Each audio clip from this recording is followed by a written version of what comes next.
পরে বীর পঞ্চজনা দেখিবারে পায়, হাতে ধনু সংগ্রামে প্রবেশে অতিকায়।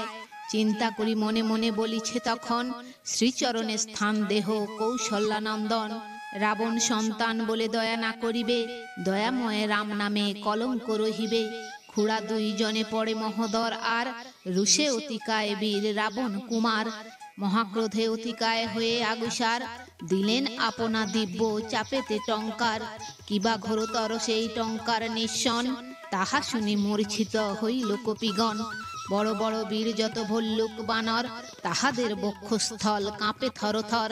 তবে সেই রথে থাকি গভীর গর্জনে, কহিতেছে সম্বোধিয়া প্লবঙ্গম গণে। ওরে ওরে মহামূর্খ মর্কট সকল, পলাও পলাও তোরা ছাড়ি রণস্থল। ত্রিভুবনে অতি খ্যাত অতিকায় নাম, আসিয়াছি আমি আজই করিতে সংগ্রাম। আজি না রাখিব এই ভুবন ভিতর,